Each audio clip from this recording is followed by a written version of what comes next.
Welcome back, ladies and gentlemen. Still with you in today's edition of Arab Affairs, and we are now delighted to be joined over the telephone by our guest for the afternoon, Mr. Ramzy Khoury, our journalist. It's a very good afternoon to you, Mr. Ramzy. Good afternoon to you, Angie. Thank you very much, sir, for your time this afternoon. Now, let's just start with some of the news making the headlines related to the development on the ground. The Israeli government said a drone was launched towards the house of the Israeli Prime Minister, Benjamin Netanyahu, Saturday. However, no casualties were reported. How do you see this recent development, Mr. Ramzy? It's a very important development because three drones were sent out. One of them was downed, but two of them made it. And both of them made it where it hurt. One was the actual home and residence of the Israeli Prime Minister, but the other one is the military base where the headquarters of military intelligence and other facilities is based. And this is a very high security facility. We know that the second drone made its target. We don't know how much damage was created. But this is a very clear message that Hezbollah and possibly Iran have the ability to do precise attacks on precise locations in the depth of the state of Israel. And this is a message that has to be reckoned with. Indeed. Now, Mr. Ramzy, earlier in September, we also saw, the Yemeni Houthi rebels launching a ballistic missile towards an airport where Netanyahu's plane was landing, but the missile was intercepted. Do you think such attacks have any bearing on some of, will they have an effect on decisions, for example, made by Netanyahu? Could they restrain him somehow? It should be, because this is the whole idea behind deterrence. If the other side has the technical ability to do precise attacks and create major damage, you have to take that into account. So this is basically where deterrence is. And Israel has always used its military capabilities, military abilities, to tell the Arab world and all of its enemies that if you mess around with me, then I'm going to hurt you really bad and you can't afford it. Well, this is the exact message that the Iranians, Hezbollah, the Yemenis, and all of these parties are telling Israel, that we are no longer far behind deterrence. We do have deterrence. We are capable of actually hurting you. Absolutely. Mr. Ramzy, Hezbollah also said that it now plans to launch a new phase of fighting by sending more guided missiles and exploded drones, for example, into Israel. This is a new strategy now being used by this group. How do you see this, and do you think it can change the situation on the ground? Again, it is all about deterrence. What Hezbollah is doing now, they have scaled up their operations. They are using new weapons that they haven't used before, whether we're talking missiles or we're talking drones.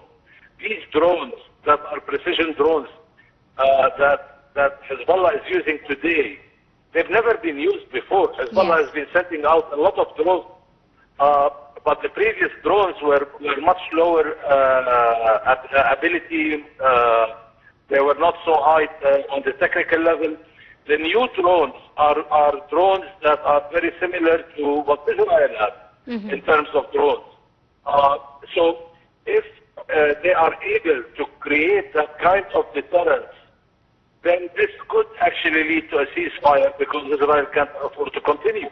But by all means, if you look at the attacks, if you look at even the escalation by Hezbollah, by Iran, by the others, it's all restrained, They are not really going all out. It is restrained.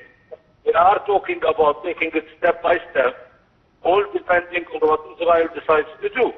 So let's say that Israel tomorrow decides to reach a ceasefire. They are willing, and they are willing to talk about ceasefire today, as they were willing to do that yesterday.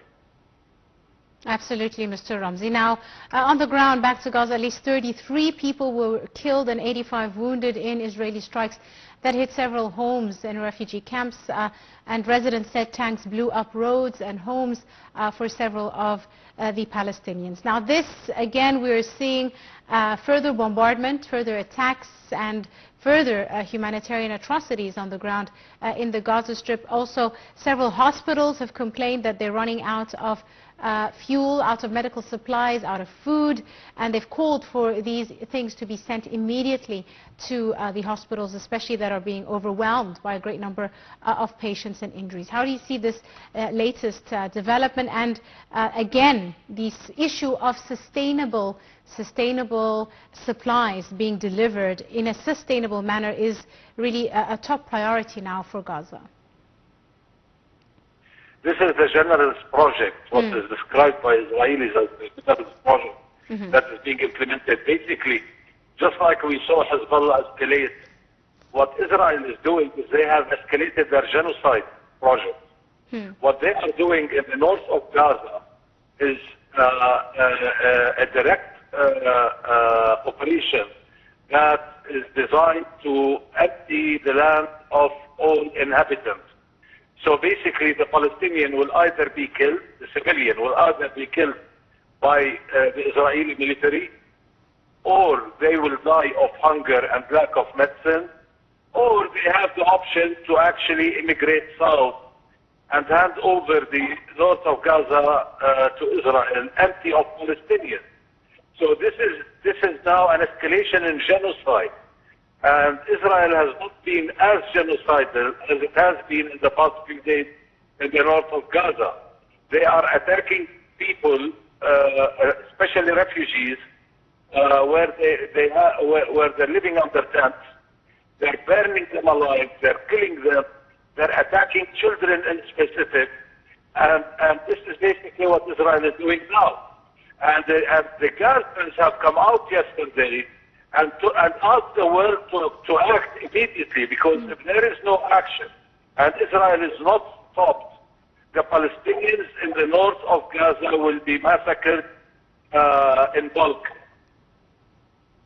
Absolutely. Mr. Ramzy, now speaking about, some of the efforts with regards to negotiations, with regards to calls for ceasefires. We've seen lots of diplomatic efforts on the part of Egypt, on the part of Saudi Arabia, Qatar, even with officials from the United States in attendance. How do you see, where does this stand? We've heard nothing recently of any kind of negotiations underway. Whereas Egypt and Qatar have put all effort possible in order to reach an agreement, all of these efforts have failed because of two issues. First of all, Israel does not want to reach an agreement. Second of all, the United States of America is willing to do a charade about negotiations, about discussions, about the possibility to reach a ceasefire, in order to give Israel all the time it needs to finish its project. And this is a very big problem. What needs to be done is for the international community to force Israel into a ceasefire. And this can happen through sanctions, through action. Israel needs to know that it will pay a price. Indeed. What Israel thinks today is that with the American support, it has total impunity. Indeed, Mr. Ramzy, speaking about sanctions or calls for sanctions against Israel or arms embargoes, some states or members of the international community have called for such, but still no action has actually been implemented on the ground to reach sanctioning weapon deliveries, for example, to Israel. Some European countries are extremely worried that one day they will have to stand before international court. And they will be accused of being partners in genocide. And therefore what they're doing is they're coming out with all of the right statements. Yes. They take some symbolic measures by putting sanctions on items that Israel doesn't actually need in order for them to save themselves if and in case they have to stand in front of the international court to answer for the genocide. So basically, they are trying to create the impression that they are not partners in genocide, but they have not taken any action to stop genocide. Absolutely, Mr. Ramzy.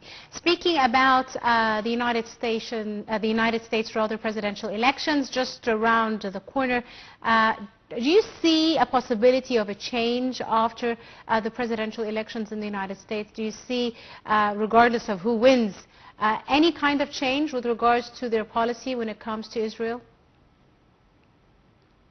Well, as usual, the whole world is hopeful that there would be change. Now, change to the worse sometimes, not change to the better is what happened on the ground. Right now, we cannot be very optimistic if Trump makes it in regards to the Israeli atrocities, because the statements of Trump and also his last tenure in the White House prove that he is at the service of Zionism in a way that the Democrats have not even done. But there is some justified optimism regarding a change in policy with Kamala Harris, because the policies of President Biden has really put the United States of America to shame.